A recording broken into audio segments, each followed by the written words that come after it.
Bonjour à toutes et à tous et bienvenue à ce webinaire organisé par l'Infopôle dans le cadre du programme Dewey for Trust de Digital Wallonia. Alors l'objectif aujourd'hui, ça va être de démystifier la blockchain et explorer son impact sur la formation, le recrutement et l'insertion socio-professionnelle. Alors, avant d'accueillir nos intervenants, j'ai quelques petites guidelines à vous donner.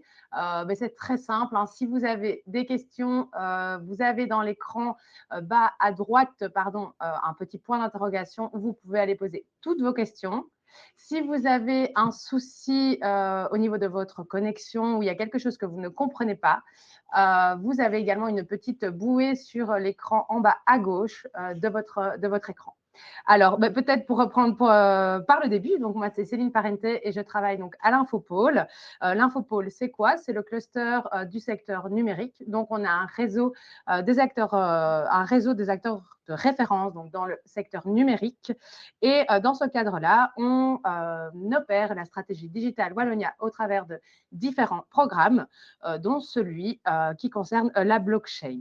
Alors, avant de débuter, avant d'accueillir nos intervenants, je vais vous poser deux petites questions. Donc là, vous pouvez aller dans l'onglet sondage, qui je pense peut-être se met automatiquement. Et ma première question, c'est de savoir, quand vous entendez blockchain, à quoi pensez-vous? Et la deuxième, c'est quels sont finalement les freins qui vous empêchent d'utiliser cette technologie? Si vous savez évidemment déjà ce que c'est. Sinon, vous allez le découvrir aussi aujourd'hui. Alors, d'accord. Okay. Donc, pour le moment, à pas la majorité, finalement, tout ça est plutôt bien lissé. Mais donc, pour vous, la blockchain, c'est de la crypto-monnaie. Ça assure la traçabilité des données, la sécurité, les contrats intelligents, l'automatisation. Et quand même, pour deux personnes, c'est un concept flou et ils ne savent pas trop. Donc, vous êtes au bon endroit. Et alors, les principaux freins à son adoption, on en reparlera après donc, avec nos intervenants, mais donc c'est le manque de compréhension, complexité technologique, le coût, la résistance au changement. OK. Absence de cas d'usage concret dans les RH. Ça aussi, vous allez pouvoir voir un petit peu ce qui s'y fait grâce à l'un de nos intervenants notamment. Super. Merci à vous en tout cas d'y avoir répondu. Alors, simplement aussi pour reposer le cadre de ce webinaire, on va évidemment parler de blockchain parce que c'est la thématique première dans laquelle s'intègre ce webinaire. Et d'ailleurs, c'est le dernier. On en a fait plusieurs, notamment sur l'agriculture, dans le monde de la construction. Et voilà, aujourd'hui, on s'intéresse plutôt aux ressources humaines. Néanmoins, mais comme la blockchain, on va le voir, c'est quand même encore assez récent. On va aussi surtout parler finalement de comment les nouvelles technologies vont pouvoir transformer ces nouveaux métiers, comment les personnes qui accompagnent les demandeurs d'emploi à la recherche d'un nouvel emploi, comment on peut les accompagner pour atteindre leur objectif en intégrant justement des nouvelles technologies.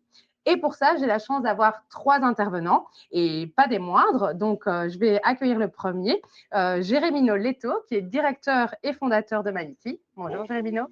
Céline. Tu peux peut-être te présenter en quelques mots? Oui, donc Jérémino Leto, 40 ans, 3 enfants. Je suis le fondateur de Maliki, comme tu l'as dit. Mon histoire, c'est 10 ans de vente, management, et 10 ans de coaching, développement des compétences, de réorientation de carrière, surtout en interne dans les entreprises. Et ce que j'aime, c'est aider les gens à atteindre leurs objectifs professionnels. J'adore ça. Et donc, j'ai découvert il y a quelques années la technologie blockchain et j'ai immédiatement vu le lien entre l'humain et le développement des compétences et la technologie, parce que je suis fan de technologie depuis tout petit. J'en ai fait mon métier avec Maliki. Allez, super. Hâte que tu nous en dises plus. Oui. Et merci beaucoup à toi, en tout cas, d'être présent aujourd'hui. Merci. Alors, en second lieu, on va accueillir Valérie Rouls, qui est donc directrice et fondatrice de Cap for HR. Merci à toi d'être là. Merci Céline pour l'invitation. Oui, donc Valérie Rouls, fondatrice et general manager de Cap for HR, société que j'ai créée il y a un peu plus de 3 ans Donc, on est une équipe aujourd'hui de 6 RH généralistes. On accompagne les PME, souvent des petites entreprises qui n'ont pas un besoin de RH à temps plein. Et donc, on fait du RH vraiment généraliste, que ça passe par le recrutement, la vie en entreprise des collaborateurs et le soutien au CEO pour tout ce qui est donc ressources humaines, vraiment de A à Z. Super, merci en tout cas. Et enfin, Gaëlle Boulet, bonjour. Bonjour. Directrice de chez Formaform. Voilà, mais comme les deux autres personnes, peux-tu te présenter en quelques mots? Oui, donc Gaëlle Boulet, directrice de Formaform depuis bientôt 9 ans déjà. Formaform est un service public qui est vraiment dédicacé à la formation des formateurs et des acteurs de l'orientation socio-professionnelle. Et donc, on accompagne ces acteurs-là pour le développement de leurs compétences. Par ailleurs, pour ma part, dans mon parcours, ça fait 25 ans que je travaille autour et alentour de la compétence, tant au niveau RH que formation, que enseignement. Et donc, j'ai eu différentes activités qui m'ont permis vraiment de circonscrire le développement de compétences avec différents regards, et c'est ce qu'on essaye de développer et de poursuivre au niveau de Formaform. Ok. Mais voilà, encore une fois, merci à vous trois. On va pouvoir aborder pas mal, je pense, de thématiques, de volets, justement par rapport aux nouvelles technologies, notamment la blockchain et le milieu des ressources humaines au sens finalement plus large du terme. Mais donc peut-être, Jérémy No, vu qu'on va dire que tu es un peu notre spécialiste blockchain autour de la table, est-ce que tu pourrais nous expliquer simplement ce que c'est et alors son utilité dans les RH et la formation? J'adore ce challenge. Génial. De l'expliquer simplement, parce qu'il y a eu énormément d'informations sur la blockchain et ça part parfois dans tous les sens. Et moi personnellement, je la décris comme cela. C'est une base de données décentralisée, donc partagée. D'accord? C'est déjà pas mal ça. Partagée, une base de données partagée où on peut voir tout ce qui se passe, toutes les transactions. Je t'envoie quelque chose, tu m'envoies quelque chose, on partage quelque chose. Tout est inscrit de manière immutable, c'est-à-dire qu'on ne peut plus modifier l'information. Et les garants sont les réseaux. Donc, c'est un système horizontal, c'est une base de données horizontale. À l'inverse, ce qui existe aujourd'hui, ce sont des bases de données centralisées. C'est-à-dire, tu as la donnée entre tes mains, tu peux modifier tout ce que tu veux, tu peux changer tout ce que tu veux. Et si je veux de la traçabilité, c'est très compliqué d'en avoir. Donc, pourquoi ça a démarré? Pourquoi ça est arrivé? Parce qu'il y avait un manque de confiance qui commençait à entrer dans le monde de la finance, notamment lors de la crise des subprimes.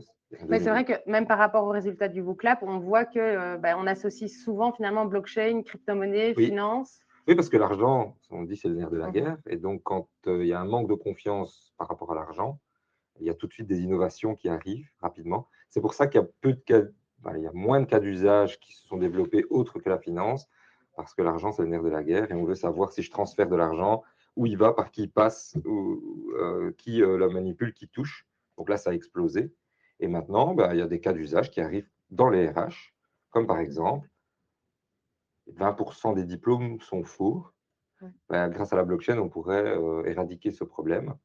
70% des CV sont tronqués ou soit surgonflés ou sous-cotés. Bien, la certification des compétences et des micro-compétences pourrait lisser en tout cas ces problèmes. Donc la blockchain ne va pas résoudre tous les problèmes, mais là où il y a un manque de confiance, où il y a besoin de confiance, besoin de traçabilité, elle est une bonne solution. Ok, si tu devais par exemple expliquer à un recruteur en 30 secondes mais comment justement il pourrait utiliser cette technologie, comment ça se matérialise finalement au niveau des diplômes et au niveau des CV? Par exemple, il reçoit un CV. Sur le CV, il y a un lien. Il clique sur le lien et il voit que le diplôme a bien été émis par l'université. Il n'a pas besoin d'appeler l'ancien employeur ou l'organisme en disant « C'est vrai, cette histoire, est-ce qu'il est bien passé par chez vous ?» Donc, il y a une traçabilité et une confiance. Oui, au niveau du parcours même finalement d'un travailleur, où on pourrait aller jusque-là. Ça n'existe pas encore. Nous, on commence avec mon entreprise. Mais pour l'instant, ce qui se fait déjà, c'est diplôme. Okay. Diplôme, c'est fait. Plusieurs universités l'utilisent déjà. En Belgique? En Belgique aussi, oui. Ok. Surtout en France, mais en Belgique, ça commence. D'accord. Et est-ce que, justement, par rapport à ta société, MyIki, comment ça se matérialise concrètement aussi? J'ai arrêté l'école à 18 ans, donc je n'ai pas de diplôme universitaire. Par contre, j'ai 20 ans d'expérience. Et pendant ces 20 ans, j'ai réussi à développer pas mal de compétences et apprendre beaucoup de choses. Et je trouve que c'était dommage de ne pas pouvoir les valoriser. Et j'ai découvert qu'il existe ce qu'on appelle les open badges, mais laissons tomber, c'est des badges qui attestent que j'ai bien fait ça, ça, ça, que j'ai appris cela, mais ce n'est pas via un parcours universitaire ni une autre école, c'est moi avec mon employeur. Malheureusement, ça n'avait pas de valeur. Si je quitte l'employeur, ça se perd. Eh bien, la blockchain peut être une solution pour certifier, attester que ces open badges ont une valeur et sont bien émis par un tel personne ou un tel réseau ou un tel organisme. Ok. Et ça, peut-être, je m'adresse aussi à vous, Gaëlle et Valérie. Est-ce que dans le monde du recrutement, on utilise ces open badges? Est-ce que c'est quelque chose qui fonctionne? On peut parler franchement, hein. Est-ce que toi, tu as déjà eu affaire ou Non, pas non? D'accord, non. ok. On en parle effectivement, ça reste un petit peu un sujet voilà, de curiosité, mais rien encore de concret. Au niveau de la formation, nous, on a déjà eu une expérience d'open badge format forme. Je sais que certains centres de compétences les utilisent également, mais ça reste assez confiné encore et tout est dans la valeur d'usage, hein, puisque une chose est de labelliser, badger les compétences et les gens. Autre chose est que ce soit reconnu par le marché et c'est peut-être là que le maillage ne se fait pas encore tout à fait. C'est ça, en fait, la blockchain et ce type d'outils open source, parce que ça existe depuis 10 ans, c'est Mozilla qui a inventé les open badges, ont du mal à percoler parce que ça nécessite un changement de mentalité assez fort. On est rattaché au diplôme, on est rattaché à ce qui existe depuis longtemps. Et là, dire, bah, tiens, on va tout splitter, maintenant c'est des micro-compétences à gauche à droite, ça déstabilise beaucoup. Donc ça va prendre du temps avant d'être intégré, selon moi. Et est-ce que, par exemple, tu envisages des pistes? Est-ce que tu as des idées pour que cela, enfin, qu'est-ce que finalement on peut faire, que ce soit même au niveau voilà, hein, des priorités? Qu'est-ce qui devrait être mis en place selon toi? Mais il y a des initiatives. Par exemple, Technocité à Mons démarre une formation en cybersécurité qui est un métier qui est à le vent en poupe. Il y a énormément de demandes. Eh bien, les apprenants et les futurs diplômés auront des open badges au lieu d'avoir un certificat simple. Ils auront toute une liste de badges. Il y en a 6, 2 avec des soft skills et 4 avec des hard skills. Et ils sont reconnus par Technocité, reconnus par les pairs aussi. Et donc, c'est le but d'entrer sur le marché avec ça. Et il a fallu combien de temps finalement pour que tout ça, C'est long. Oui, Ouais. j'imagine. Ok. Donc un peu plus de rapidité aussi, ce serait pas mal. Oui, oui, mais comme je le répète, ça doit être un changement de mentalité. Et ça, c'est le plus long à faire. Contrairement à d'autres technologies qui ont émergé récemment comme l'IA, c'est très simple. L'IA, tout le monde a installé ChatGPT, on pose des questions, on reçoit une réponse. Ça y est, ça a intégré tout le monde. Ça s'est intégré partout. Là, il y a du travail en amont, se réunir avec d'autres acteurs. Comme tu disais, c'est parfois le lien entre les deux. On peut avoir une bonne volonté chez Technocité de faire ça ou d'autres centres, mais après, l'employeur, voilà, dans la cybersécurité, ils ont bien choisi parce que c'est un domaine technologique et donc les recruteurs ou les RH internes, ils vont voir ça, ils vont dire oh, ouais, je connais, c'est bon. Dans la construction ou dans d'autres domaines, il faut voir. Pourtant, c'est là où on aurait peut-être le plus besoin. Pourquoi? Parce qu'il y a énormément de talents qui sont dans nos rues ou dans les caves et les greniers ou à la maison, qui ont énormément de compétences, mais qui ne sont pas visibles. Et donc, les open badges et la blockchain pourraient mettre en lumière ces talents. Ok. Merci beaucoup, Jérémino. Et justement, on parlait de l'accompagnement, de la formation, etc. Gaëlle, donc toi qui es directrice chez Formaform, vous accompagnez donc chez Formaform les professionnels aussi dans l'évolution de leurs compétences pour qu'ils puissent mieux accompagner les bénéficiaires. Comment vous intégrez ce type d'innovation dans la formation? Blockchain, est-ce que c'est quelque chose qui a été abordé? Bon, on parle d'intelligence artificielle. Qu'est-ce qui se passe un petit peu donc, chez Formaform par rapport à ça? Alors, blockchain, on ne l'aborde pas stricto sensu, mais ça vient en effet dans différents processus, notamment de certification, puisque Formaform est depuis tout récemment un centre de validation de compétences. Et donc, ça vient interpeller ça en tant que centre de certification. On a, comme je l'ai dit tout à l'heure, testé les open badges à différents endroits à Formaform. Et on reste dans cette logique de valorisation des compétences du métier de formateur, qui est quelque chose de vraiment important parce que le formateur n'est pas un métier protégé comme l'enseignant. Et donc, il y a tout un travail vraiment de fond qu'on fait avec nos partenaires pour faire reconnaître le métier de formateur.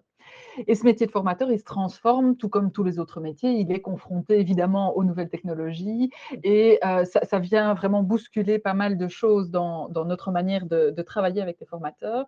C'est un métier à la base où il faut beaucoup de réflexivité déjà à la base, mais là, on arrive à un niveau encore plus accru de réflexivité, mais aussi d'esprit critique, que ce soit par rapport aux certifications, par rapport à l'IA, par rapport à l'ensemble des outils numériques qu'on met dans les mains des formateurs, soit parce que c'est dans leur métier technique, soit parce que c'est en tant que formateur, et où il y a parfois un effet de mode, un effet gadget, et par ailleurs, parfois un effet vraiment bénéfique sur l'apprentissage.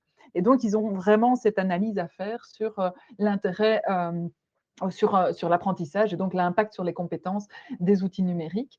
Et ce qu'on observe vraiment, c'est qu'il y a deux grands champs qui sont des enjeux fondamentaux. C'est le lien à l'espace, puisque on commence à travailler, enfin on continue à travailler, hein, c'est pas nouveau, mais les espaces d'apprentissage se multiplient et se diversifient très fort entre la réalité virtuelle, entre l'e-learning synchrone, asynchrone, entre l'IA, les différents webinaires, etc. Et puis la formation présentielle. Comment faire pour faire en sorte que le formateur jongle avec tout ça? Et donc nous, à Formaform, on essaie vraiment au maximum de travailler dans l'hybridation de nos formations, mais les formateurs sont aussi impactés par rapport à l'apprentissage vers leurs stagiaires en fonction de leur métier. Évidemment, le coiffeur aura peut-être moins besoin de l'IA que le comptable. Et donc, ils vont chacun prendre en fonction de leur public et de leur métier.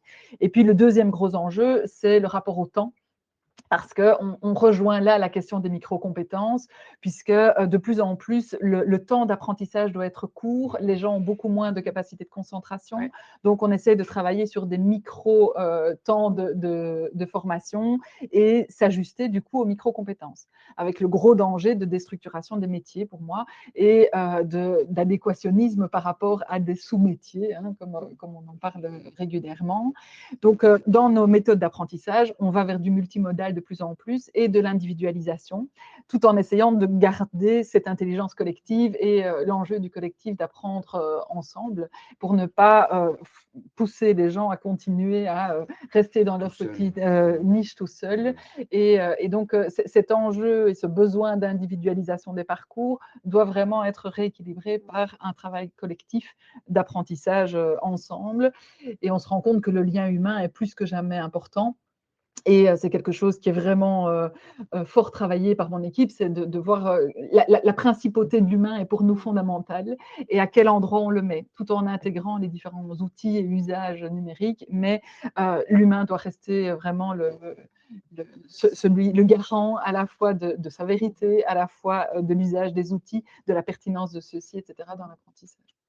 Et justement, par rapport au public que vous accompagnez, donc c'est des formateurs, mais voilà, finalement, c'est des formateurs de tout type de métier. Il y a par exemple des accompagnateurs plus dans l'insertion socio-professionnelle, mais donc il y a aussi des formateurs, comme tu disais, coiffeurs, boulangerie, etc.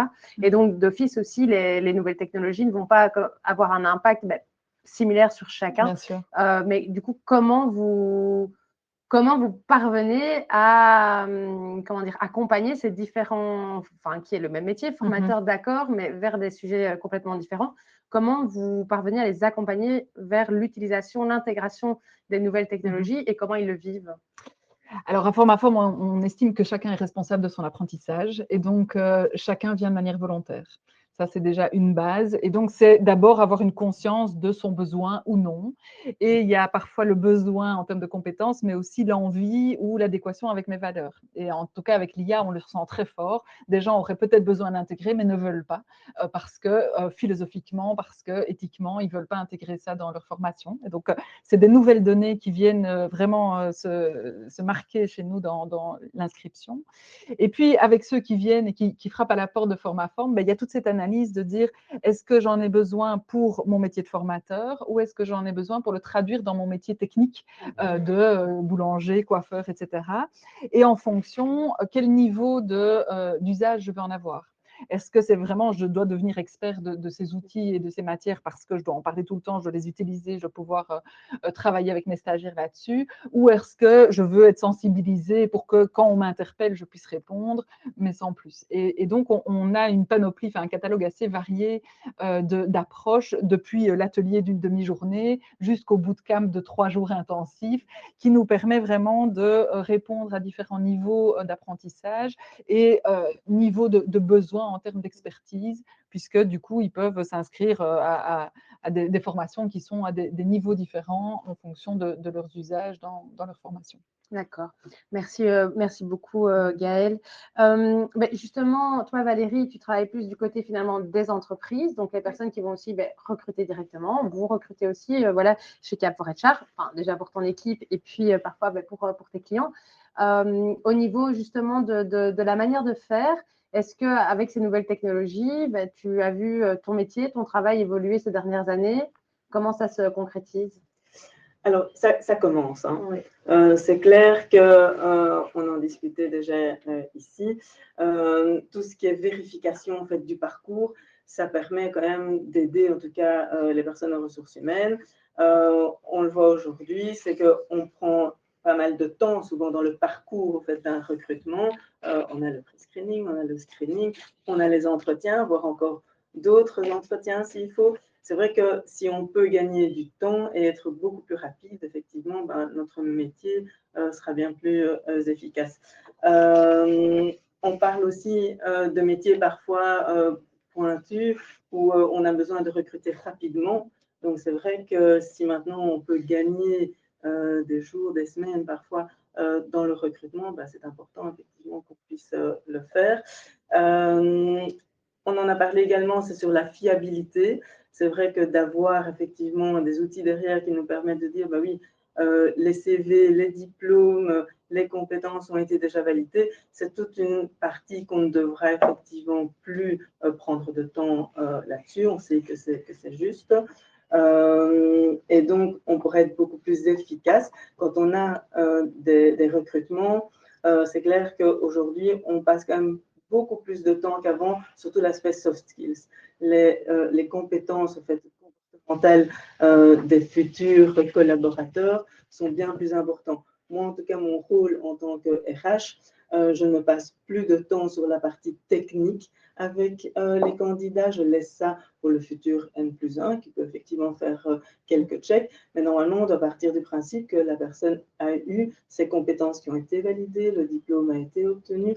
Et donc, je préfère effectivement passer plus de temps sur tout ce qui est aspect soft skills, aspect comportemental. Donc là, la blockchain aurait vraiment une plus-value là-dessus. Et j'avais juste une petite question par rapport aussi à l'utilisation de l'IA. Est-ce que tu as déjà eu la demande, par exemple, par un de tes clients, de tester le niveau d'utilisation de l'IA du candidat? Est-ce que c'est des demandes qui arrivent maintenant ou pas encore? Tout dépend en fait du poste de la personne. Mais oui, j'ai pour l'instant en fait, voilà, donc un recrutement qui est en cours où effectivement ça a été demandé. Donc ça commence vraiment à rentrer en fait dans les mœurs et dans les pratiques des recruteurs. Tout à fait. Et c'est là qu'on ne verra, je pense pas, pour l'instant, des entreprises qui te demanderont est-ce que tu peux vérifier le niveau de compétence de la blockchain? Non. Non, il n'y aura pas. L'IA, oui, parce que l'IA, c'est une utilisation simple, accessible, alors que la blockchain, c'est une technologie underlay, donc elle est cachée. À moins que ce soit pour ce métier en particulier, là, évidemment, oui, mais pour tous les autres secteurs, on ne te demandera pas ça. Par contre, tout ce que ce que tu as cité avant, Ouais. effectivement. Ouais. Gain de temps, gain de confiance aussi. Parce Tout à fait. je ne sais pas si tu le vois, mais un candidat, quand il arrive à un entretien et lui a confiance en son CV ou son parcours, et il sait que toi aussi, tu as confiance, ça enlève déjà une partie. Parce que parfois, on se regarde, est-ce qu'il ment pas, c'est lui, c'est vrai, c'est pas vrai. Et on passe du temps à ça avec méfiance, alors que là, il pourrait, Oui, c'est ça. on pourrait enlever ça. J'ai déjà vu effectivement des parcours un petit peu différents. Donc, on a un CV, on check sur LinkedIn, on voit qu'effectivement, C'est autre ce n'est chose. pas cohérent. Puis encore un autre CV qui apparaît où effectivement, on se pose des questions. Il y a une confiance, certainement. C'est vrai que le recrutement peut effectivement se terminer un peu plus tôt que prévu, alors qu'en fait, ça aurait pu être plus approprié. Et là, c'est la combinaison des deux. Tu vois, l'IA, elle pourrait aller chercher dans tout le parcours de la personne ce qui correspond le mieux au job. Parce que parfois, on a 20 ans d'expérience, donc on ne va pas mettre 4 pages de CV. Donc, l'IA irait chercher ce qui correspond le plus au job avec les compétences, et la blockchain derrière certifie. Et ça laisse plein de place pour l'humain, Ouais. au lieu de vérifier. Tout à fait. Et en termes en fait, de marque employeur aussi, c'est une image en fait, que l'employeur donne. C'est on est digital, on est plus moderne. Il y a effectivement directement cette confiance en fait, qui s'établit. Et je pense que les jeunes sont en demande en fait, qu'on passe par là. Ouais, c'est vrai. Tout à fait. Et tout à l'heure, vous parliez de prise de référence, etc. Et aussi à noter depuis l'importance aussi du RGPD, enfin voilà, du respect de plein de normes un peu par rapport à la vie personnelle, etc. des personnes. On ne peut pas non plus prendre normalement notre téléphone, appeler un ancien employeur et demander des informations sur telle et telle personne. Ah oui, c'est vrai. On ne peut pas faire ça. Et donc, c'est vrai que si on a un doute, en fait, on doit demander des références à la personne qui vient en recrutement. Et en plus, si on le fait, il me semble logique que la personne en recrutement va nous donner des références qui seraient a priori plus positives. Et donc, au final, c'est aussi de savoir par rapport à la prise de référence, la blockchain pourrait apporter, enfin voilà, tout ça est lissé, hop, il y a une traçabilité finalement du parcours de la personne. Bon, je ne sais pas si on pourrait y encoder des petites appréciations de chaque employeur pour faciliter. Si, ça peut se faire en parallèle. Ouais. Mais je ne crois pas que la blockchain ne va pas enlever le lien un peu informel que les gens auront toujours. Mais au lieu d'appeler tous les jours 10 personnes, ce sera peut-être uniquement quand il y a vraiment un gros doute. Ouais. On voit quand même que la prise de référence revient. Autant il y a quelques années, je trouvais qu'effectivement, on était plutôt sur l'efficacité, essayer de recruter rapidement. Ici, on essaie quand même de recruter, de bien recruter, d'avoir la bonne personne au bon poste. Et donc, effectivement, la prise de référence, de voir, tiens, OK, on veut faire un recrutement où on ne perd pas trop de temps. C'est pas en voyant 2 fois la personne qu'on peut se dire comment est-ce qu'il va réagir dans notre environnement. Et donc, c'est vrai que de prendre une référence, de voir tiens, comment ça s'est passé, quels ont été peut-être les freins dans certaines collaborations, quelles sont les choses auxquelles on doit faire attention, ou au contraire, voilà, dans quel environnement la personne est bien épanouie. Donc, les références, pour moi, c'est vraiment utile. Et je pense que il faut continuer à le faire. C'est vrai que si on a des outils qui peuvent effectivement nous faciliter les choses et avoir directement les informations, ce serait effectivement bien mieux. Oui, après, je pense que c'est important aussi de garantir que la personne puisse évoluer et être reconnue dans son évolution pour ne pas figer des moments de sa carrière qui ont peut-être évolué suite à un accident de vie ou autre. Et voilà, j'entends mettre des commentaires sur la personne, mais là, c'est écrit dans son CV à tout jamais, alors que la personne a peut-être complètement évolué. Et donc, il me semble vraiment important d'être attentif à ça et du coup à l'indépendance et l'autonomie de la personne dans sa vie, parce que sinon, en effet, la machine va commencer à tout décider, alors que, heureusement, nous, les êtres humains, on évolue et en fonction des contextes et en fonction des personnes, on peut aussi avoir des réalités très différentes. Tu as raison. Moi, j'ai engagé des gens, parfois, ça n'allait pas dans un autre contexte et ça allait extrêmement bien dans notre équipe. Et donc, je pense qu'il faut bien se rendre compte que c'est pas figé et ça, c'est des limites. Tu as raison, c'est des limites. C'est les limites. C'est celle qu'on s'impose avec ma boîte aussi. Parce que là, on rentre dans l'éthique et l'humain. Donc, il y a des limites. Allez, c'est beau d'entendre tout ça. On se dit, waouh, on va tout résoudre. Mais dans les faits, non. Il y a des endroits, oui. À des moments, d'autres moments, non. Et alors, en termes d'apprentissage, nous, on se rend compte, enfin, depuis, il y a beaucoup d'études qui le prouvent, qu'on apprend le mieux quand on est engagé et quand on a de l'émotion. Or, la technologie met de la distance et diminue l'engagement. Et donc, il y a vraiment ce choix fondamental de rester dans l'hybridation, de garder quand même une relation humaine présentielle, parce qu'on se rend bien compte de toutes les études que plus il y a de distance, moins on apprend et moins l'impact est fort. Donc, l'idée qu'un e-learning va permettre d'avoir le même niveau de compétences que des formations hybrides ou présentielles, c'est pas vrai. Donc, ça, je pense qu'il faut qu'on ait tout le temps en vigilance que ces technologies sont des outils dans des parcours, mais qui ne peuvent pas faire la loi au-delà de l'humain. Oui, il y a vraiment un équilibre finalement à trouver entre les deux parce que la technologie va nous aider à améliorer tout un tas effectivement de choses, mais par contre de bien garder en tête que l'humain reste finalement à la manœuvre de tout. Et d'ailleurs, il y avait un super édito ici ces dernières semaines de Pedro Correa, justement par rapport à ça, sur le fait que l'intelligence artificielle, les nouvelles technologies, c'était très bien, mais qu'il ne fallait pas oublier ce pourquoi l'humain était quand même le plus fort. Et donc, ça reste aussi tout l'aspect émotionnel, etc. Et dans le recrutement, voilà, c'est avant tout l'humain, vu que... Oui, c'est pour ça qu'effectivement, si on peut plus s'attarder dans un entretien, plus à poser des questions non plus techniques pour justement un petit peu vérifier si le diplôme était bien acquis, mais plus d'aller dans tout ce qui est soft skills et être sûr qu'effectivement le collaborateur sera dans son meilleur élément. Et par rapport justement aux nouvelles technologies, même dans ton équipe en interne, est-ce que tu as vu parfois qu'il y a eu certains freins à l'adoption des nouvelles technologies ou alors peut-être même au contraire que finalement les collaborateurs se mettent à utiliser peut-être un peu trop les nouvelles technologies, quitte à passer certaines étapes au niveau du screening, au niveau des entretiens. Qu'est-ce que tu vois comme constat? Alors, aujourd'hui, les candidats sont pressés.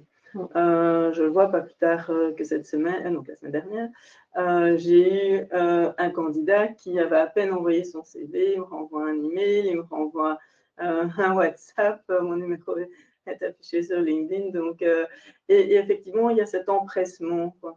Je pense qu'aujourd'hui, effectivement, avec la digitalisation, avec l'IA, ils ont en fait réponse quand même facilement à tout. Ils ont l'impression qu'effectivement, tout doit aller très vite et il y a beaucoup quand même de profils qui sont encore sur le marché et qui ne se comparent pas spécialement les uns aux autres. D'accord, ok. Merci beaucoup Valérie. Alors maintenant, je vous propose peut-être, même si on a déjà fait quelques échanges croisés ici, et je vous en remercie, un échange croisé justement par rapport plus à la thématique que l'on a vue aujourd'hui, donc à la blockchain, voire aussi par rapport aux réponses finalement de nos participants. Alors, je vais peut-être commencer par toi, Jérémino. Selon toi, la blockchain, est-ce qu'un jour, ça pourrait quand même devenir une révolution dans les RH ou encore une fois un outil complémentaire, un outil qui va venir un petit peu améliorer l'efficacité parmi finalement tout ce qui existe? Dans un premier temps, ça sera plutôt pour résoudre des problèmes très concrets qui ont été cités, gagner du temps, vérifier un diplôme, donc ça va rentrer tout doucement comme ça. Mais moi, je vois, avec mon esprit un peu utopique parfois, mais je l'assume totalement, je vois plutôt une pixelisation des diplômes. Donc, de les déconstruire en compétences, micro-compétences, pour les faire matcher plus avec les attentes du marché. Je vois ça, je vois la fin du CV tout doucement, je vois la fin du diplôme tel qu'on l'a connu, pour aller doucement vers ces compétences, micro-compétences certifiées ou pas. On en parlait déclaratives aussi. Je peux dire, tiens, moi, je sais faire ça. Mais si ce n'est pas vrai, je desserre. Et si ça devient une norme, plus personne n'aura d'intérêt de faire ça, puisqu'on pourrait voir, par exemple, avec notre outil, on pourrait voir l'ensemble des compétences et des micro-compétences. Tiens, ça, c'est des déclaratives, c'est toi qui le dis. Ça, elles sont certifiées, celles-là, et celles-là, elles sont vérifiables. Mais tiens, on va regarder un peu celles que tu déclares. Qu'est-ce que tu entends par là? Tiens, j'ai lu un livre, j'ai regardé un podcast, j'ai vu une conférence, j'ai appris ça. Donc, je vois plutôt d'aller vers ça. Dans un premier temps, du concret, très concret, et dans un second temps, un peu révolutionnaire. Mhm. Et justement, par rapport à ton outil, parce que donc, moi, je le connais un petit peu, étant donné que tu fais partie effectivement du cluster de l'Infopôle, mais peut-être aussi pour nos participants et pour finalement Gaël et Valérie, exactement comment tu peux t'en servir et qu'est-ce que ça va potentiellement révolutionner aussi au niveau voilà, du paysage ici. Oui, donc c'est une plateforme IA avec une couche blockchain derrière, mais c'est une plateforme IA qui fournit 12 outils qui vont de l'onboarding de la personne jusqu'au moment où elle passe les entretiens. Et donc, tous ces outils permettent d'automatiser l'onboarding, trouver les compétences, micro-compétences, les faire valider, certifier, puis des tests de personnalité, des tests d'environnement de travail de rêve pour la personne, trouver les métiers d'aujourd'hui et de demain sur base de ce qui a été cité avant. Et tout ça piloté par un coach professionnel. Donc, nos clients et nos prospects, ce sont les cabinets de placement, les centres de compétences, les cabinets de coaching, les organismes privés publics de retour à l'emploi. Par exemple, on discute avec Madame Yerna du Forum qui est intéressée. Et donc, cet outil aide les pros. Ce n'est pas accessible aux particuliers pour tomber dans un système où on pourrait dire tiens, voilà un coach virtuel, valide ce que tu veux, fais ce que tu veux. Donc, c'est pour aider les professionnels. Donc, nos résultats, ça réduit de 50% les tâches qui n'ont que très peu de valeur ajoutée. Et par exemple, lesquelles? Pour en citer quelques-unes. Par exemple, commencer à recueillir tous les diplômes, CV, lettres de motivation que la personne amène et devoir faire un puzzle en trouvant, là, on cherche tout dans l'IA, et l'IA trie tout, elle fait tout. Donc, on gagne ce temps-là et on peut plus faire un onboarding humain. Ou la génération de CV automatisée. Je choisis un tel et un tel métier. Là, ça va générer automatiquement les CV adaptés avec les compétences, micro-compétences. Et après, le coach et le bénéficiaire peuvent aller le modifier à leur guise. Donc là, ça fait gagner du temps aussi. Et aussi, le dernier qui est très apprécié, c'est une proposition de 10 métiers qui correspondent le plus à la personne. Et des métiers durables, pour remplir une case rapidement. C'est 2 jobs de rêve, qui sont un peu loin parfois du marché, 5 jobs réalistes et 3 en pénurie. Et ça, en fonction du projet de la personne, du moins j'ai le temps, j'ai un an devant moi, je peux aller vers mon job de rêve, ou non, je peux trouver un boulot demain, un métier en pénurie. Et par exemple, tout ce qui est métier en pénurie, je suppose que c'est par rapport aussi à la base de données, exact, Rome, ou je ne sais plus comment elle s'appelle exactement. Mais... Elle est accessible. C'est ça? Rome et Rem. Oui, ok. Métier en pénurie, métier en tension. D'accord. Ils sont listés et ils vont chercher toutes les micro-compétences pour les faire matcher avec. Donc, ça pourrait aider à combler ces problématiques. Ok. Mais au final, la personne, elle doit quand même aussi pouvoir déclarer tout un tas d'informations, etc., pour que ça puisse bien fonctionner. Oui, on prend un stylo, une feuille et on note. J'ai fait ça dans ma vie, ça c'est avec son coach. On le cherche dans l'IA et on a connaissance aussi. Ouais, ok. Et alors, j'avais une autre petite question par rapport à ça. Mais tu parlais justement déconstruire, pixeliser les diplômes. Et enfin, moi, c'est vraiment une question que je me pose. C'est aussi par rapport aux autres écoles, aux universités. Enfin, est-ce qu'il y a déjà une discussion avec ces organismes? Est-ce qu'ils vont bien le recevoir? Oui, l'Union s'est très intéressée. D'accord, ok. Avec eux, l'Université de Lille le fait déjà. C'est implémenté. Epitech Paris, c'est implémenté. Donc, les universités prennent la balle au bon. Et les hautes écoles aussi, mais elles vont moins vite. Pour l'instant, elles analysent un petit peu. Sauf une, mais on ne va pas la citer parce qu'il y a une NDA. Il y en a une qui carrément veut aller vers totalement disruptif. Il n'y aurait plus de diplôme, il n'y aurait plus rien. Ce serait que des cours validés, éventuellement même dans un métaverse.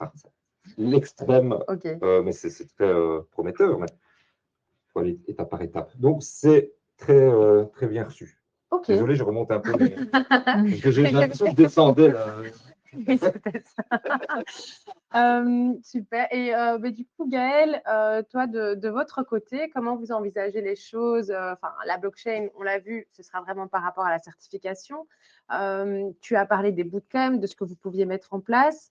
Mais est-ce que tu penses quand même que la majorité, par exemple, des formateurs vont pouvoir adhérer à ces nouvelles technologies facilement, surtout voilà, dans le secteur aussi finalement que vous vous occupez? Moi, j'ai le sentiment qu'il y a des, enfin, comme en tout, hein, il y a des gens qui sont très engagés, très pétillants par rapport aux nouvelles technologies, d'autres tout à fait réfractaires, et puis on a le ventre mou, hein, comme d'habitude, entre les deux. Et je pense que c'est sain aussi que tout le monde ne fonce pas tête baissée dans ces nouvelles technologies. Moi, je m'inscris en faux par rapport à cette volonté sociétale qui nous pousse à aller toujours plus vite, à aller toujours vers de l'innovation, comme si c'était vraiment une avancée pour notre humanité. Je ne pense pas, personnellement. Et donc, je pense qu'en tout cas, dans notre champ qui est l'apprentissage, prendre son temps est important. Pour pouvoir ancrer une compétence et pour pouvoir vraiment l'intégrer dans son travail, il faut prendre ce temps d'apprentissage. Et ce n'est pas en faisant des petits exercices sur une application dans le métro qu'on va pouvoir intégrer une compétence. Ça, je pense que c'est du leurre, c'est de la magie qui n'existe pas. Même si ça peut être des outils qui peuvent soutenir et être complémentaires par rapport à un apprentissage. Et c'est là que je parlais d'hybridation. On peut avoir vraiment une multitude d'outils différents, dont des micro-outils, enfin des outils qui travaillent sur des micro-compétences qui viennent complémenter les choses. Mais l'effet magique, j'y crois peu et je ne le trouve pas enviable, en fait, par rapport à l'évolution de notre société, de notre humanité. Ce que je trouve intéressant dans les blockchains et qu'on travaille beaucoup aussi à Formaform, c'est cette logique de confiance versus méfiance. À la fois, il faut avoir confiance dans une communauté qui va pouvoir valider des compétences alors qu'ils ne sont pas spécialement identifiés pour être des valideurs de compétences. Hein. Dans les open badges, n'importe qui peut faire un open badge. Et donc, quelle est ma légitimité pour pouvoir te badger comme présentatrice? Et en même temps, donc, cette nécessaire confiance dans une communauté me paraît vraiment intéressante. Et en même temps, on est dans un dispositif, un processus de méfiance et je le fais pour certifier que c'est bien validé, etc. Et dans un monde où le mensonge est partout, les fake news sont partout, l'IA nous dit n'importe quoi et nous amène à nous méfier en permanence de tout ce qui sort partout. Et donc, je trouve que cette tension-là est complexe. Et dans les formations, on est en permanence à se dire, jusqu'où ce que je dis est vrai et jusqu'où est-ce que c'est mon principe, ma réalité à moi de formateur, de pouvoir dire, voilà, avec ce que je sais et ce que je sens, voilà ce qui est juste. Et c'est là que je reviens à l'émotion et à l'engagement. Je pense que dans le monde de la formation et du développement des compétences, c'est vraiment le partage d'humain à humain qui impacte le plus fort. Et utiliser tous ces outils peut venir complémenter ça. Mais cet enjeu de confiance et de méfiance est vraiment un mal de notre siècle, je pense. Et certains outils viennent justement renforcer la confiance et d'autres en même temps viennent renforcer la méfiance. Et donc, on se balade dans tout ça. C'est vrai. Oui, il y a également une question de lieu. Donc en Europe, ça va, nous, ça va, ça se passe bien. En Afrique, voilà, c'est connu. Enfin, je discute avec des amis africains. Pour faire reconnaître ces diplômes, pour avoir des preuves, etc., c'est la croix et la bannière. Là-bas, le besoin, il est fondamental pour eux. Dans d'autres pays où c'est très peu administré et digitalisé, là, la réponse, elle est bien plus directe. Donc, nous, on est bien lotis parce qu'on est à l'aise, on a des institutions, on a des diplômes historiques, on a tout ce qu'il faut. Donc, le besoin, il est là, mais moindre. On fait quelques centaines, milliers de kilomètres ailleurs sur le globe. Là, il n'y a rien du tout. Et donc là, l'intérêt, il est plus grand. Donc la blockchain, par exemple, perce beaucoup. En Turquie, elle a percé ici récemment fort parce qu'il y a eu une méfiance par rapport aux autorités, il y a eu des chipotages. Et donc là, en fonction de où on se trouve sur le globe, il y a plus d'intérêt ou moins d'intérêt. Et en termes de recrutement, c'est vraiment un intérêt l'international, puisqu'on le voit bien quand on reste en Belgique, la Belgique est un petit pays, on n'a pas de souci en termes effectivement de retrouver un diplôme. Oui. Quand on reste dans l'Union européenne, ça fonctionne. On sort de l'Union européenne pour effectivement parfois récupérer des diplômes. Certains candidats ont du mal, ne le retrouvent plus. Et pour nous, en tant que recruteurs, effectivement, je pense que ça va faciliter en tout cas le recrutement international et de pouvoir amener des nouvelles compétences chez nous. Oui, mais là, c'est vrai que tu viens de montrer une opportunité concrète en fait pour le secteur du recrutement, parce que tu as dit, je me rappelle aussi d'un candidat qui ne pouvait pas en fait récupérer un exemplaire de son diplôme parce que les fonctionnements ne sont pas similaires. Est-ce que tu en vois d'autres ou que ce soit les entreprises, même toi finalement avec Cap4HR, tu pourrais expérimenter ces solutions au-delà pour obtenir par exemple un diplôme? Est-ce que tu envisages d'autres pistes? C'est vraiment faire confiance, tout simplement. C'est de se dire, OK, il n'y a pas le diplôme, OK, est-ce qu'on va peut-être tester la personne, mettre en situation de faire venir pour une période déterminée, peut-être. Tout ça, il ne faut pas oublier, c'est un coût aussi pour l'employeur, donc on n'en a pas encore parlé, mais il y a le coût d'un mauvais recrutement est quand même assez significatif et très sensible pour les employeurs. OK. Je ne sais pas si, selon vous, est-ce qu'il y a, tu as parlé du coût, est-ce que le coût peut être un frein? Est-ce que vous voyez d'autres freins qui peuvent empêcher les institutions, même parfois les gouvernements au final, à adopter ce type de technologie? Oui, il y en a un gros, c'est le contrôle. Voilà. Tant qu'il n'y a pas une envie de déléguer un peu le contrôle centralisé, ça n'avancera jamais. Donc le contrôle, la valeur de gestion centralisée. Tant que ça fonctionne bien, le centralisé, c'est très très bien, hein, c'est génial. Hein. Oui, mais on voit que parfois ça fonctionne plus forcément si bien que ça. C'est ça. Donc là, c'est sensibiliser, montrer que céder un peu de contrôle et aller vers quelque chose d'un peu plus horizontal et décentralisé ne veut pas dire que ça va tout déstructurer. Donc il faut mettre des jalons, comme tu disais, parce que sinon c'est l'anarchie. Moi, je vais badger tout le monde. Et qu'on le veuille ou qu'on ne le veuille pas, l'être humain, il a toujours tendance à vouloir chipoter parfois, pas tout le monde, mais ouais. Donc céder un peu de contrôle tout en mettant des balises. Oui, puis c'est faire confiance à l'intelligence collective. On n'est pas du tout là-dedans au niveau politique aujourd'hui, mais l'idée, c'est ça. Enfin, moi, je me rappelle très bien de la naissance de Wikipédia, alors qu'il y avait un contrôle de l'encyclopédie universaliste avant, et puis on est passé à Wikipédia. Au début, tout le monde regardait ça de loin, et puis petit à petit, ça devient vraiment une référence pour tout le monde. Et on est vraiment dans de l'intelligence collective, où des milliers de personnes ont contribué à un outil commun, et finalement, ça s'autorégule à partir du moment où il y a une grande communauté qui, dans un cadre et des règles bien précises, travaille ensemble, même à distance, même sans se connaître, etc., on arrive à un produit qui est de qualité, et parfois de meilleure qualité que quand c'était une autorité centrale qui le définissait, décidait. Mais il faut lâcher, en effet, et accepter qu'on joue dans l'intelligence collective d'une communauté, à savoir ici d'un pays, de l'Europe, je ne sais, ou du monde.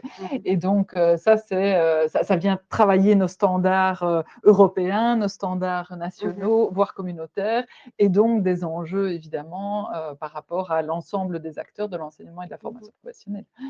Et le monde de la blockchain et du Web3, l'écosystème a sauté aussi sur cette occasion de créer ce qu'on appelle des organismes autonomes décentralisés. Donc, ça s'appelle des DAO. C'est quoi? C'est un ensemble de personnes qui se mettent d'accord sur les changements potentiels. Donc, dans le Web3 et la blockchain, ce n'est pas l'anarchie. Hein. Il y a des DAO qui gèrent, et en fonction de son importance ou de son adhésion à un changement, une modification, il y a des votes. Les votes sont validés ou pas validés, et ils sont tracés également sur la blockchain. Donc, c'est profondément horizontal, ce monde. Donc, ça veut dire que si, comme dans Wikipédia, c'est des gens qui travaillent ensemble, eh bien, la DAO peut automatiser ces changements. Donc, il y a plein d'applications possibles qui peuvent résoudre des problèmes que tu viens de citer, mais pas tous. Si on revient en fait sur le coût, c'est vrai que pour les entreprises, ça va en tout cas apporter une diminution des coûts par la rapidité, l'efficacité.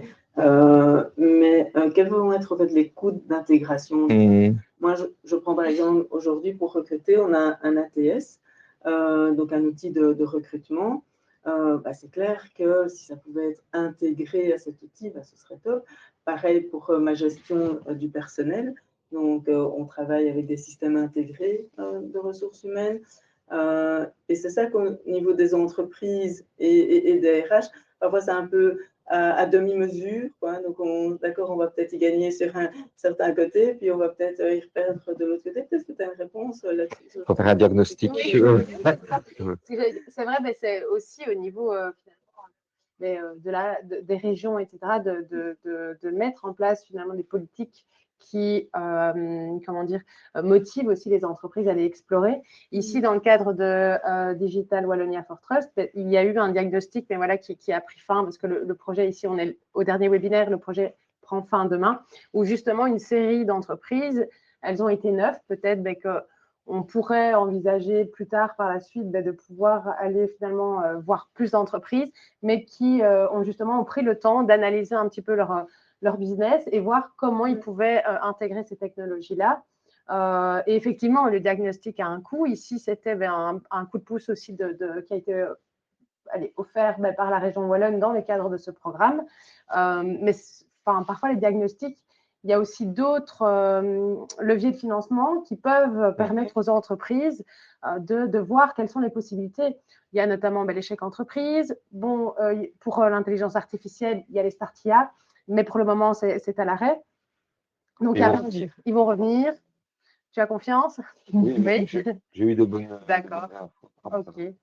Mais voilà, je pense que c'est aussi important que ce soit motivé par nos dirigeants pour que les entreprises se sentent aussi en confiance d'explorer ces nouvelles technologies. En fait, faire un diagnostic de toi-même vers une agence Web3 blockchain à fond perdu, entre guillemets, et se dire, bon, tiens, on va voir ce que c'est, très peu le font. Mais quand la région a décidé d'intervenir à hauteur de 90%, là, on a eu des demandes et ces entreprises repartent avec un dossier en disant, tiens, si un jour je veux lancer ces cas d'usage, parce qu'on en liste une dizaine, dont 3 très concrets, eh bien, combien ça va me coûter, vers qui je peux aller. Ça, c'est la base.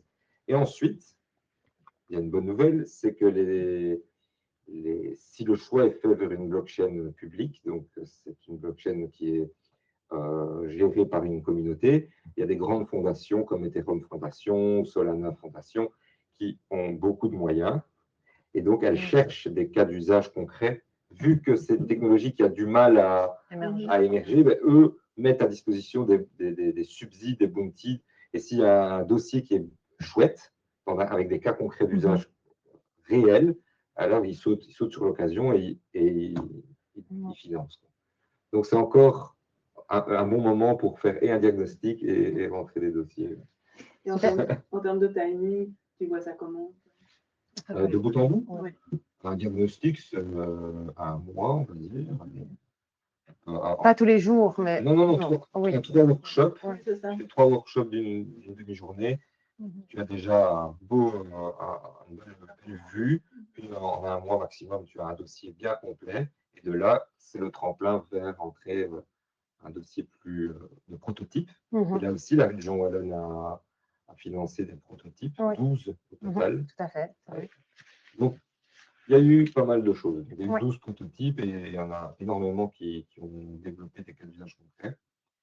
Donc voilà, pour moi, ça c'est la belle histoire. Tout à fait. Ça devrait être un peu plus publicité. En tout oui. Tout à fait. Dans le blockchain, comme je le disais, c'est moins référencé que l'IA sur les réseaux. Oui, c'est vrai. Là, il y a eu des appels d'offres, il y a eu des appels à projets. Ça a bien abouti. Je vois que le temps tourne, la conversation est ultra passionnante pour le coup. Merci en tout cas pour vos retours. Si on devait retenir 3 mots, ce serait peut-être opportunité, confiance. Et alors j'avais le 3e, mais du coup il m'a échappé. Qu'est-ce qu'on pourrait dire d'autre? Humain et technologie. Allez. Main dans la main. Super. Merci en tout cas à tous les 3. Je vais me tourner vers le chat pour voir si nous avions quelques questions. Alors, la définition des compétences est-elle normée en milieu académique? Oui, mais pour les autres, non formels et non permanents. Je ne sais pas qui Alors, non, il y a différentes définitions officielles de la compétence. Souvent, on utilise celle de Le Boterf, mais il y en a de nombreuses. Et il n'y a pas, à ma connaissance, une définition normée, mais on est d'habitude assez d'accord entre nous, autant avec le milieu académique que dans la formation professionnelle, sur ces définitions.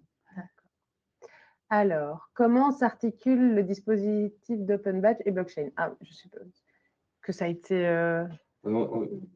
Techniquement, l'Open Badge, donc c'est un système qui est open source, donc tout le monde peut créer une plateforme d'Open Badge. Ça, c'est une chose. Et à côté, des entreprises spécialisées dans le Web3 et la blockchain permettent de venir greffer des outils qui vont aller prendre les Open Badges et les inscrire sur la blockchain. Donc techniquement, c'est deux choses totalement scindées. Un Open Badge peut vivre tout seul sans la blockchain. Ok. Et alors, il me semble, peut-être la dernière question, l'avant-dernière, je ne sais plus, mais est-ce que la difficulté au niveau de la prise en main des employeurs de ces dispositifs, comme un Open Badge, n'est pas justement liée à cette multiplicité des micro-compétences et la complexité à poser un job description dans… Je ne vois pas dans ce sens. Tout à fait. Les job descriptions, tu sais mieux que moi. C'est une liste.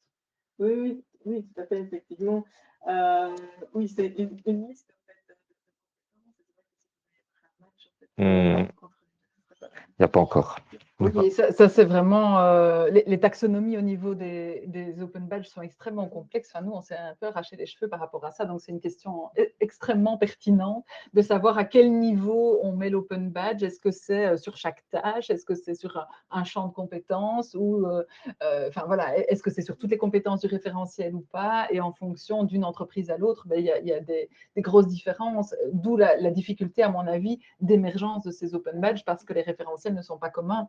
Et donc, on peut identifier une compétence de 1000 manières et du coup, la badger de 1000 manières. Et donc, l'usage pour l'entreprise après, pour savoir il est certifié en quoi ou pas, ça devient très complexe. Et je pense que c'est pour ça que ça n'émerge pas vraiment. Merci pour cette remarque, parce que nous testons quelque chose pour l'instant. C'est vraiment un test. C'est que l'IA identifie la compétence qui a été déclarée et qu'elle clusterise avec des compétences qui sont les plus utilisées, comme la norme que tu as citée ou la norme QF. Et donc, par exemple, on essaye de faire en sorte que quelqu'un qui a déclaré Open Badge droit dans mes bottes, ça veut dire qu'il se sent honnête, juste. Voilà. Et donc là, l'IA va trouver un cluster de plusieurs compétences qui correspondent à ça. Donc, si quelqu'un encode droit dans mes bottes, ça devient honnêteté et le lien avec… C'est en test, hein, c'est pas du tout encore… Donc, il y a des solutions. Super. Et alors, il y a juste une dernière question, c'est dans quel secteur aujourd'hui se trouvent ces cas d'usage? De la blockchain? De la blockchain. La finance en 1. Oui. Oui. Et les nouvelles technologies. Nouvelles technologies, l'IoT, Oui. beaucoup. On en a parlé dans la traçabilité de la chaîne du froid, dans la grande distribution. Et nous, on a eu l'occasion quand même de le voir au mois de juillet lors de l'avant-dernier webinaire du coup de The Way for Trust. En fait, en agriculture, en Belgique, pas tellement, mais il y a pas mal de choses qui se mettent en place. Et dans les coopératives en France, c'est pas si loin. Il y a quand même aussi pas mal de choses qui se mettent chez les viticulteurs, etc. Il y a des choses qui sont en test et qui se mettent en place. Donc, il y a des choses qui… Chez nous, dans les centres de compétences, je sais qu'il y a en tout cas Technobel et Cité aussi, donc, surtout dans les compétences numériques. Clairement. Mais en tout cas, merci à vous trois. Merci. Merci donc à vous tous aussi pour vos questions.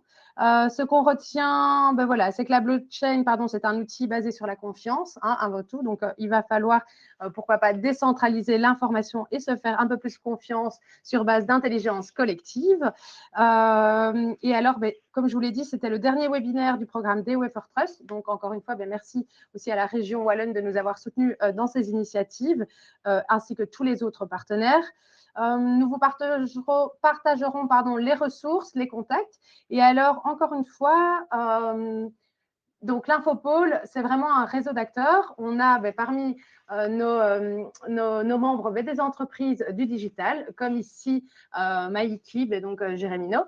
Nous avons aussi des entreprises comme Valérie, donc Cap for HR, et autour de nous gravite aussi tout un tas de partenaires, donc comme Formaform. Et si vous souhaitez pensez à un projet de digitalisation, si vous avez envie de vous faire accompagner, ou tout simplement aussi entrer en connexion finalement avec l'une des personnes qui est ici, ou alors qui travaille pour un autre organisme, surtout n'hésitez pas à scanner le QR code qui apparaît maintenant sur votre écran. On se fera un plaisir de reprendre contact avec vous et de vous guider dans l'écosystème numérique wallon. Merci beaucoup. Bonne journée à tous. Merci, bonne journée. Merci beaucoup.